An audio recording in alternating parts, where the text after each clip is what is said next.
Ce soir, à l'émission, on accueille la pro du féminisme, Véronique Pronovo. Puis dans la même lignée, on se met à l'aise avec Maëva qui s'est fait connaître dans la dernière édition de Star Academy. Si j'étais une super-héroïne, il serait certainement mon acolyte. Je vous présente Anthony Gratton. Puis elle le sait pas, mais elle en est une super héroïne. On l'appelle l'animatrice de l'émission, Amélie Trottier. Bienvenue à plus tard. Les 25e Jeux franco-canadiens de la communication sont fiers de présenter, dans le cadre de l'épreuve Late Night américain, l'émission À plus tard, animée par Amélie Trottier et co-animée par Anthony Gratton.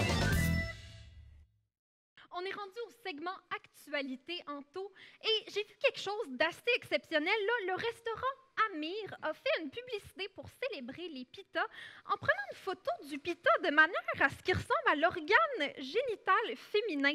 Hey, on se croirait aux États-Unis. Make Amir Eka Great Again. Non, pour vrai, surtout avec leur campagne Trompe-l'œil. On dirait plutôt une nouvelle campagne électorale de Trump, on va se le dire.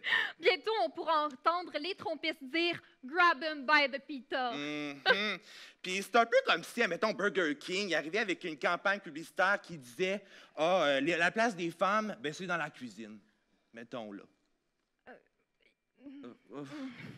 En parlant des États-Unis, vous ne croirez pas ce qui est arrivé en Floride. Des finissantes se sont faites photoshopper le décolleté dans leur album de finissants. Le code vestimentaire dépassé, c'était pas déjà assez? 2 pouces ici, un bras en bas. Hey, les yeux, c'est en haut, hein? Sinon, c'est la sortie. Mais pour vrai, Amé, là, laisse un petit peu de chance aux petits gars qui sont pas capables de gérer, mettons, là, quand ils regardent ça. Mais c'est qui la gang de pervers derrière ça? Passer des heures à regarder le décolleté des jeunes étudiantes pour essayer de le cacher? Mesdames et messieurs, category is pornographie juvénile. En parlant de femmes, on en accueille une, et pas n'importe laquelle. Véronique Provono est avec nous. On peut l'accueillir chaleureusement. Allô, Salut, bonjour. Écoute, Véronique, tu es doctorante en sociologie des études féministes. Bien, en sociologie et en études féministes, là, c'est 2 choses différentes. Bienvenue à plus tard. Merci d'être avec nous. Merci de m'avoir invité. Tu es la chercheuse en résidence à l'Observatoire sur les États-Unis. Là, l'Observatoire sur les États-Unis, c'est-tu comme une grosse loupe qui regarde les Américains comme des fourmis? L'idée, en fait, c'est vraiment d'avoir un observatoire, donc un centre de recherche qui s'intéresse vraiment plus particulièrement à ce qui se passe de l'autre côté de la frontière, là, chez nos voisins aux États-Unis. Tu as souvent été dans des rassemblements pro-Trump aux États-Unis. Tu as observé un peu qu'est-ce qui se passait, puis tu as fait des recherches, évidemment. Mais en tant que chercheuse, puis en tant que femme, là, comment tu t'es sentie par rapport à ces observations-là? Comment tu as remarqué ces échanges-là? Là? Bien, en fait, moi, mon objectif, c'est vraiment d'aller voir ce qui se passe du côté de ces personnes-là qui croient puis qui adhèrent à ces idéologies-là. Hein. Donc, quand je vais là-bas, je laisse un peu de côté mes propres croyances, mes propres idées politiques, puis j'essaie de les comprendre. J'essaie vraiment d'aller voir c'est quoi les discours qui sont véhiculés, c'est quoi les valeurs qui sont vraiment crues, en fait. Donc, mon idée, c'est quand je vais là-bas, c'est de blender, donc d'aller vraiment essayer là, de me confondre dans la masse. Tu portes des costumes, des fois? Ou... Bien, je cache un peu mes tatouages, je cache un peu pour vraiment essayer... La casquette là, Trump, là, sur le côté, là. Bien, une anecdote peut-être rapidement. Là, à un moment donné, je me suis retrouvée dans un stade, justement, pendant la campagne électorale de Trump. Et puis moi, je me disais, bien, tu sais, je vais rester assise, là, je vais observer. Et puis, à un moment donné, la pression populaire devenait tellement importante.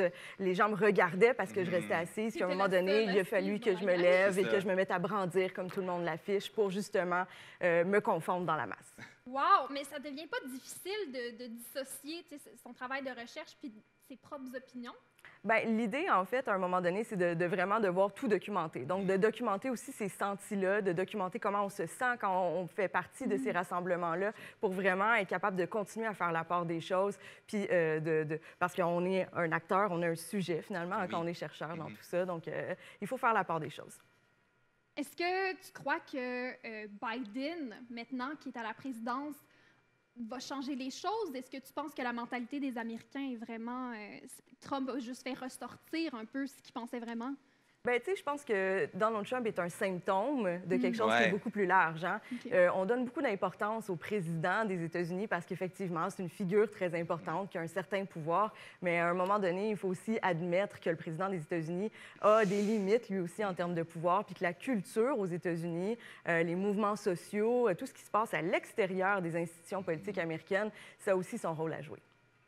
Puis quand on parle de féminisme, c'est quoi les dangers pour le féminisme contemporain là, quand on essaie de continuer à avoir des droits en tant que femme? C'est quoi encore nos menaces? Là? Bien, c'est sûr que là, à l'heure actuelle, c'est une des choses que j'étudie. Donc, moi, mon focus en ce moment, il est beaucoup sur le droit à l'avortement. C'est quelque chose qui est énormément discuté dans l'actualité. Ça fait plus de 60 ans qu'on en parle aux États-Unis. C'est encore une fois remis en question à la Cour suprême des États-Unis. Il y a un dossier qui va être porté là, à la Cour suprême cet automne. Il y a beaucoup d'autres choses aussi. Là, on parle de ce droit-là, mais il y a d'autres choses qui font obstacle, notamment la capacité des femmes à se réunir entre elles et à lutter.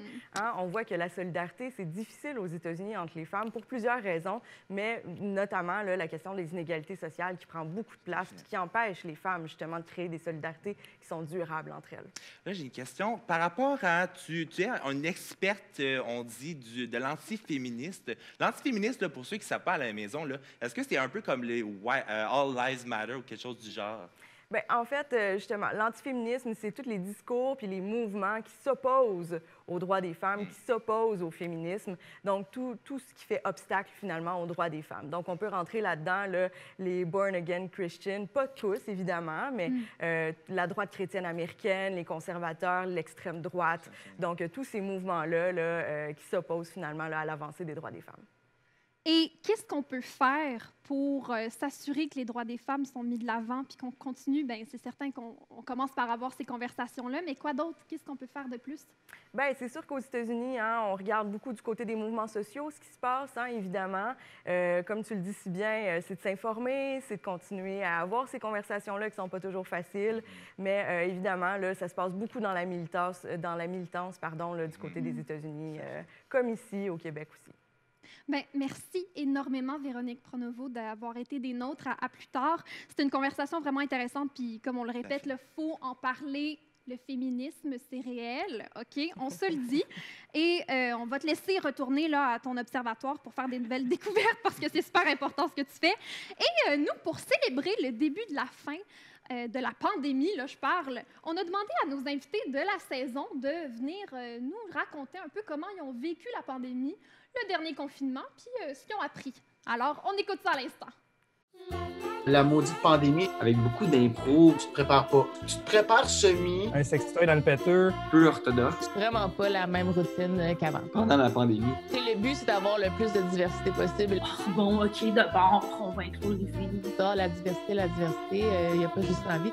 Et actually, oui, dans la francophonie pan-canadienne, j'ai rencontré des gens qui sont pas juste issus du Québec. Des gens plus vieux que moi, des gens plus jeunes que moi, Une autre parlure. des Ginettes, des Moniques. C'est des gens en or qui sont juste tellement relax puis real, puis il n'y a pas de game. Ils trouvent smart en maudit. moi, je me sens comme je devrais en faire plus, je veux en faire plus. De bien faire les choses, de mieux faire les choses, de lead by example. Plus tu apprends, plus tu cherches, plus tu essaies de te trouver, plus tu reviens à ce que tu faisais d'instinct quand tu savais pas. Et tout ce détour-là pour faire « Ah, j'étais là depuis le début. » Après, je me rends compte plus de ce que j'avais versus ce que j'ai pas, de ce que j'ai aussi versus ce que j'avais pas là. Faut que tu fasses attention à ta manière de brosser des conneries qui se ramassent partout. C'était pas game, ça nous tentait, fait qu'on l'a fait. Un sextoy dans le péteur. Et moi, en tant que personne qui regarde ça aller, je trouve ça ordinaire. J'aime ça, c'est le fun. J'ai tout parler de choses qui me touchent, littéralement. C'est une journée bizarre. Comme un mélange entre Superbad et Minuit le soir. Non, ça, c'était pas un mauvais coup, là. Ça, c'est juste comme des jeux sexuels qui finissent mal. Beaucoup de folie, je te dirais, là. Que moi, quand je fais pousser, ça paraît quand même. Les années vont vite. J'ai 14 ans, puis je veux juste chatter sur MSN, puis c'est gossant, vieillir et mourir. Pendant la quarantaine, Je me sens vraiment comme une star. Je se lève en même temps que Guy Lepage. je suis capable de dormir des beaux 12 heures, je fais mes nuits. Tu veux bien l'oublier, la pandémie. Un mur ici, un mur ici, un mur ici, un mur ici. Pris dans un pot maçon, tu sais. Il fait noir comme dans le cul d'un ours. C'était juste des jokes, là, on s'arrête. À plus tard. De retour à plus tard, on est avec l'autrice, compositrice, interprète Maëva et on a décidé de se mettre confortable. Là. Vous voyez nos petits orteils parce que... On va les montrer quand même, là. Ben oui, let's go, là. Ah oui. You know what I'm saying? Dans le fond, il y a eu comme... Ça fait comme un scandale un peu, là, qu'à Star Academy, tu décides d'enlever tes souliers pendant tes performances. Comment tu t'es sentie par rapport à cette réaction-là? Tu t'y attendais-tu? Ben, en fait, j'étais un peu choquée de la réaction des personnes, de voir comment ils le prenaient, en fait. Parce que, pour moi, on est en 2021. Ce jugement, on ne devrait pas l'avoir. Si j'ai envie de me promener toute nue... non, pas toute nue. Oh, mais regarde. Un jour. Peut-être un jour. Si j'ai envie de me promener les pieds nus sur la scène, c'est mon choix. Et je pense que sur la scène, c'est justement le moment et l'endroit où je devrais montrer et pouvoir montrer toutes mes couleurs et qui est Maëva, en fait. Oui. Donc, si Maëva, elle montre sa sauce en enlevant ses chaussures, ben écoute. Maëva a le droit, là. Exact. Exactement. Mais après, je laisse les gens parler, hein. Ouais. Donc, Mais c'est quoi qui te reproche avec ça? Les gens, ils... J'ai eu comme commentaire que comme quoi ça faisait pas classe, que ça faisait pas féminin, que comme quoi sur la scène, ce devait pas être l'endroit approprié pour faire ça. Ça ne fait pas féminin. Oh, Ouais. on peut-tu mettre ça de côté en 2021, vraiment? Là? Moi, j'aimerais saluer les Ginettes et les Mononcles à la maison là, qui ont toutes commenté sur Facebook. Exact. Là. Mais de toute façon, c'est que des commentaires pour moi. Je vais continuer à le faire et ça a une signification, donc je vais Mais continuer. c'est quoi cette signification-là? En fait, Tu me depuis racontes? que je suis toute jeune et depuis toujours que je fais de la scène, en fait, j'ai toujours chanté pieds nus. En fait, c'était pour me dire que même si j'ai je sais pas combien de personnes devant moi, même si je donne un show de malade, ça me ramène terre à terre, ça me ramène avec mes valeurs, ça me ramène avec qui est Maëva, en fait. Oui. Et pour moi, c'est important. En fait, c'est un peu la même raison pourquoi nous... Exactement. On se sent comme Et ça tu en sais ce aussi, moment. quand on est sur la scène, en tout cas personnellement, tu sais, justement, je montre mon côté les plus à l'intérieur, tu vois. C'est ça, Oui, tu comprends. exact. Donc, quand tu arrives chez toi, tu viens de finir une journée de travail, c'est quoi la première chose que tu fais? T'enlèves tes souliers! Tu te mets à l'aise et t'enlèves tes chaussures. Exactement. Moi, quand je finissais le show à Star Academy, je me mettais à l'aise, j'allais embarquer dans l'autobus et retourner à la maison. Voilà. C'est excellent. Mais en parlant de vulnérabilité aussi, le 11 avril dernier, tu as partagé une première composition, là, parce que souvent, c'est des covers que vous faites à Star Academy au début. Exact, Puis là, exact. tu as décidé de partager une composition. C'est Exact. comment, côté vulnérabilité? Eh bien, écoute, je te cache pas que j'étais un peu fébrile à l'idée de partager ce que j'avais fait parce que ça venait du cœur, tu vois, ça venait de mes... Oui. Voilà, mais honnêtement, j'étais fébrile, j'étais stressée par rapport justement à l'avis que le public allait avoir par rapport à ça, Ouais. c'est les réactions.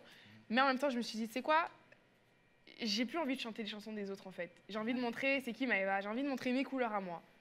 Tu vois, donc... Ben justement, c'est ça. Est-ce que tu as un certain vibe à ta musique que tu qualifierais ou Ah, moi, j'y vais avec tous les vibes. tous les vibes? Tous les vibes. Tu vois, vraiment, quand j'écris mes chansons, quand je fais quelque chose, c'est avec le vibe du moment. Tu sais, t'es pas toujours de bonne humeur, C'est t'es ça. pas toujours triste, t'es pas toujours en train, j'ai la dalle, j'ai envie d'aller aux toilettes. Non, c'est ça. Ça y va par période. Mm. Donc mes chansons, c'est la même chose. C'est arc-en-ciel. C'est quoi qui t'inspire? Tout. Je te dirais, c'est ma vie en général, c'est la vie des autres, c'est tout en fait, c'est vraiment tout. Est-ce que ça t'arrive d'avoir le syndrome de la page blanche? De manquer d'inspiration? Je manque d'inspiration? Non, pas vraiment. J'ai toujours de l'inspi. Mais je te dirais, c'est les instrumentales qui me donnent de l'inspiration. Genre, j'écoute une chanson, tu sais, juste sans parole. C'est une Écoute, instru. c'est ça. Et là, j'écoute quelle émotion ça fait ressortir et je commence à écrire. C'est vraiment avec l'émotion, toujours. Exact. Toujours. Il faut y aller avec le vibe et les émotions. Là, est-ce que tu aurais un message aux futures queens à la maison qui nous regarderaient par rapport, qui voudraient se lancer, par exemple, dans une carrière musicale? Bah écoute, moi, je me dis, si tu crois en toi, les gens vont croire en toi. Oh, Oh, mais c'est c'est beau. génial! Ouais. Et je me dis aussi, si tu y vas pas, il y a personne qui va y aller pour toi. Donc au moins, si tu essayes, tu pourras pas dire que t'as pas... Tu sais, Oui, tu vois, peux tu pas vois? regretter. C'est ça, Ouais, exactement. quand tu essayes, au moins, tu prends la chance de... parce que c'est sûr que si tu y vas pas, il y a rien qui va se passer. Mhm, exactement. Mais comment tu fais pour gérer la possible comme défaite qui vient avec ça? Tu sais, parce que quand on a des victoires, on a aussi... Les défaites, c'est sûr. Oui. C'est ça. Mais honnêtement, on y va avec le flow. Keep on going. Le prochain mur que je vais taper, il n'y a pas de problème, je vais le remonter. Et Oui! je vais taper le prochain Exactement. mur. Tu sais, là, je sais ça. Génial! Voilà. Mais- Merci énormément, Maëva. C'est super inspirant ce que tu nous racontes. On continue de te suivre sur Instagram à Maëva Official et on continue d'écouter ton plus récent single, Le temps au temps, disponible sur toutes les plateformes de streaming. On reste à l'affût pour un possible futur EP aussi. Hein? Exact. Hein? Ouh. Oh, il y a des gens excités dans la Tout à salle. fait, j'en fais partie. Mhm. Et Anto, c'est toujours un plaisir d'être avec toi. Pour vous à la maison, on vous dit merci d'avoir été des nôtres et on se dit à plus tard. Exactement.